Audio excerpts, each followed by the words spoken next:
was it like having teammates reach out to you this past week? I know some guys were kind of there for you.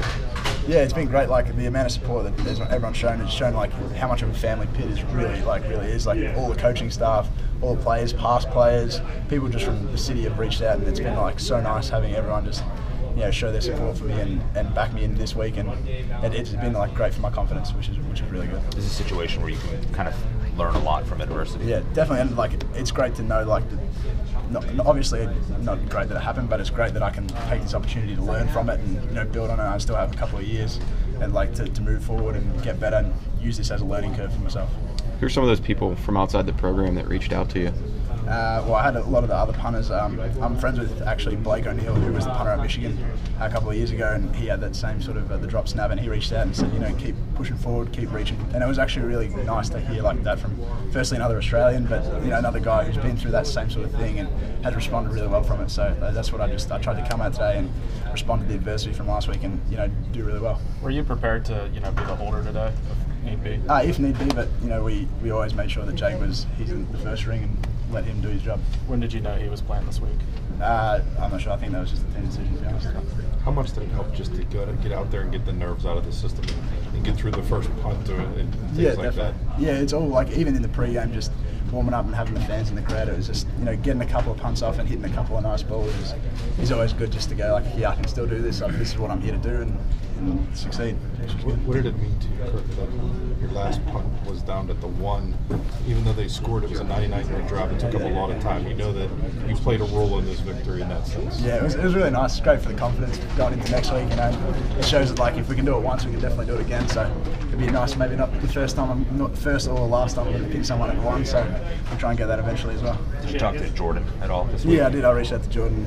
And he again was super supportive, said that he's had some tough games in his career as well, so he said just it's all about how you bounce back, and there's still that was another 9-10 games in the season, so there's another each week we can just build on it, and Coach Narduzzi preaches 3% better every day, so there's no reason I can get 3% better every day from here on for the rest of the season. He was saying that it's not the slickness of the ball that was probably the problem, but more just once it happens, it's like hard to erase that during the game. Yeah. The balls you played with in Australia were pretty slick too, right? Yeah, I've definitely played in the rain and stuff before. It's just as a kicker and a specialist sort of thing, it's all a mental battle. And that's what it was such a great learning curve this week. It shows me like I've really got to put things behind me, and if I have a bad punt, like come out and absolutely crush the next one, which I tried to do today, and just move forward from every experience. You're close with Jordan, if I'm not mistaken. Yeah, correct? Yeah, good friends. Did he give you any advice about rebounding after last week?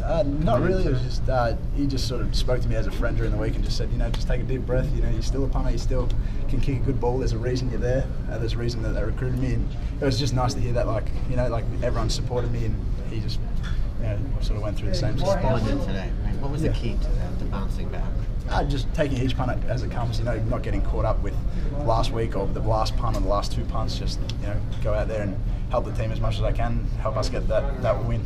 Did you feel like you redeemed yourself in some way? A little bit, yeah. There's still always room for improvement. We're going to watch the film and go back, and Coach Powell tell me what we can move forward on, and definitely I'm looking forward to get better every game as we go on. But I'm happy with, obviously, the last punt as well. That put a smile on my face leaving the field. How important is it to be a good punter during the game? Definitely, I think the special teams, people don't think it's super important, but obviously here at Pitt we take it super seriously. So each week we focus on offense and defense, but special teams is crucial in our winning of the games. What's with the facial hair? It was a joke during camp with some of the boys. Like we thought, 3 weeks of camp, no one's going to see me. So if I shave into a ridiculous mustache, no one's going to see it. And then this happened, just stick around. And now I think it's become a bit of like a pop culture thing, and everyone's loving it. So I don't know, it might still be there next week, it might not. We'll see.